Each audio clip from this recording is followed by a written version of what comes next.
More changes coming to Ubisoft, and not all of them good. Including the cancellation of a long-awaited Prince of Persia remake. Let's talk about it. So Tam, Ubisoft has been in trouble for a long time. Like me when I was a kid. Always in trouble. Was in trouble, and then you got always trying to restructure my house. And then you got like that 1.5 billion investment from Tencent. And I was like, screw you, mum. I'm out. But no, so Ubisoft has been talking a lot and saying that there would be some restructuring as to how it was going to be owned and operated. We expected this news kind of at the end of last year. It has hit this week for you at home. We are recording this on the Wednesday, so the news just dropped this morning. Let's go through it. Yeah. So we've got a new operating model. So all of the franchises have been split up into 5 creative houses. So from April, we will have Vantage Studios. So that was already announced. That was Assassin's Creed, Far Cry, Rainbow Six. Yeah, this feels like the Montreal studio kind of equivalent. Then we got Creative House 2. So 2, 3, 4, 5 don't have their own fancy names yet, but very which is Nintendo-esque. Yeah, it's very Square Enix business unit. Yeah. Competitive shooters, The Division, Ghost Recon, and Splinter Cell. I put a question mark there. Splinter Cell competitive shooter is not the classification I would place it, and it doesn't inspire much confidence immediately. No.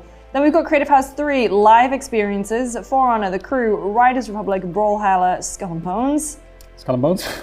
Creative House 4, Fantasy, Anno, Might and Magic, Rayman, Prince of Persia, Beyond Good and Evil is still on there, which feels insane to me, but okay. And then we got Creative House 5, which is casual, family friendly, Just Dance, Idle Mine and Tycoon, Ketchup, Hungry Shark, Invincible, Guarding the Globe, Uno, Hasbro. Yeah, this whole kind of restructuring thing, I read the press release multiple times, and I couldn't really figure out what changed significant in it. What was the change that's so significant that it's like a new approach for Ubisoft? Because so there'll be core services which will be shared, Reshaped HQ, the Creative Network, which is what all these houses are referred to, are providing developmental resources. The creative houses will be fully responsible for brand development, content strategy, as well as editorial direction. They'll be shaped by distinct creative genres, led by a dedicated team that has the expertise in the genre.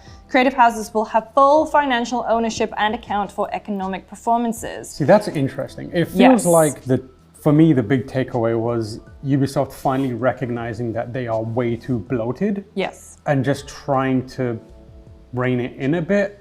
Because this is effectively the same model, right? Whereas like Ubisoft, Montreal, Quebec, and wherever it may be, were working on specific franchises. And then they had support studios, which is exactly what they're saying here. But what it seems like now is they've given ownership to certain studios, and then they have like a team of support staff that just go from project to project and help out and get those across the finish line.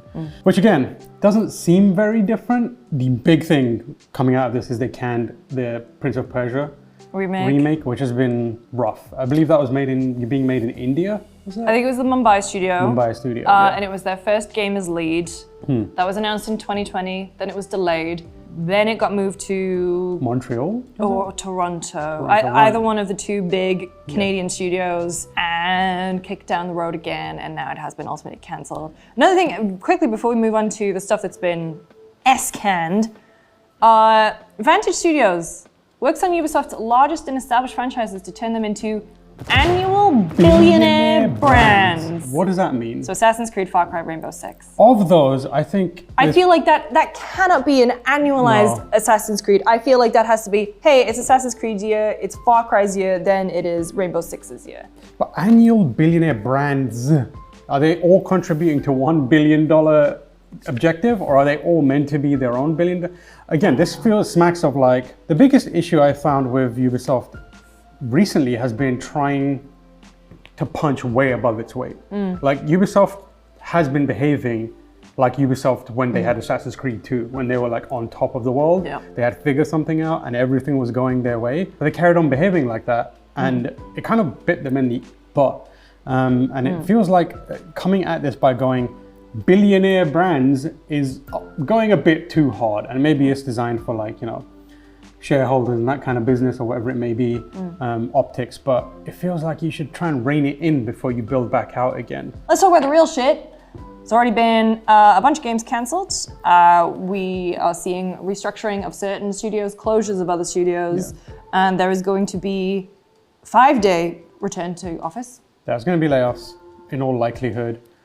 I don't know why mandating a return to work is so crucial to them. That is hey, we need to cut costs. If you can't make it into the office anymore, then that's your problem. Go find another job. Yeah, that feels like how you target the layoffs. Yeah. Like if you're unwilling, and some people are unable to because they have changed their lives to adapt to a world where that wasn't a necessity. That kind of puts a lot of people in a really rough spot where it's like, oh, how do I keep my job if I've moved somewhere else and I've built my life around working from home. It seems pretty shitty. It's very drastic, and it's why it took them almost a year to come up with all of this. Yeah. So like we got Prince of Persia Sands Time. We got along with 5 other projects were cancelled.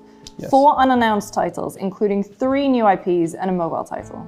I wrote down here a list of things that I think were the major issues for Ubisoft in recent years. And I was trying to cross-reference them with these announcements and figure out, are any of these like solutions for the things that I think, and many others would likely agree, are the major issues that have been suffering from. So the first issue I found was like playing it safe. Ubisoft played it safe way too long, and I think that you can combine that with the templatizing of the game design structure. I think if they're saying that they've got multiple creative houses, there could be room for them to kind of branch off now, instead of like putting them through this kind of manufacturing process where everything needs to be the same just to speed it up. So that's potentially something that could come out of it. But the other stuff that it still I don't feel great about, like relying on just a couple of well-known IPs. Allegedly, there are 4 new IPs in development, including March of Giants, which was a MOBA it acquired from Amazon. Ubisoft has said they're working on new IPs previously, and nothing has come of it. We got 4. That's what they said. We got 3 new IPs cancelled already. Yeah, exactly. So like that's stuff that they never made it into public, so nothing to get excited about. They also like spent a lot of time chasing nonsensical trends. That I think still has some sort of presence here. Like they are still sticking close to games as a service, having repeatedly failed in that market, other than Rainbow Six Siege. Remember when we tried to play Hyperscape? Hyperscape was one of the dumbest things I've ever seen. Like, I'm sorry guys, but like, I was like, who didn't see that coming? That's the issue, right?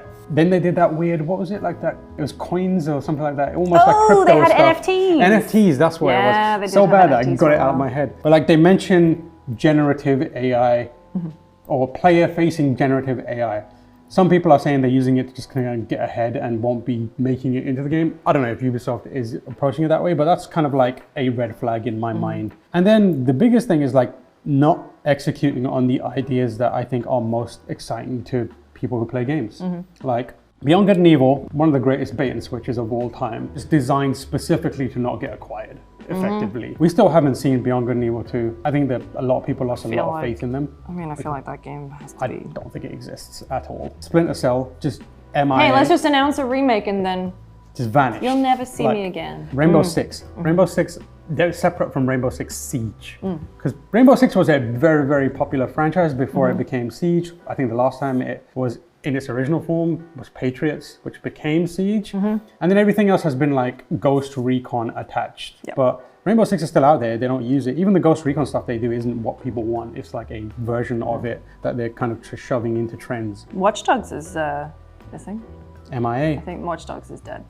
Yeah, that Watch Dogs might be Watch Dogs done. go to heaven. I think the big takeaway from me is like, from many people might be like, this was a very corporate move, communicated in the most corporate way. There was no accompanying speak to the normies approach to try and build some of the confidence back up. Again, this is purely for business. We'll be back again next time with some more of the biggest news in gaming. Please, for the love of God, can we talk about something? Can someone just like do a hiring spree so we can talk about that for a bit? Investment, new ideas, It would be nice. Exciting things to talk about instead of Ubisoft is instead of headwinds. Yeah.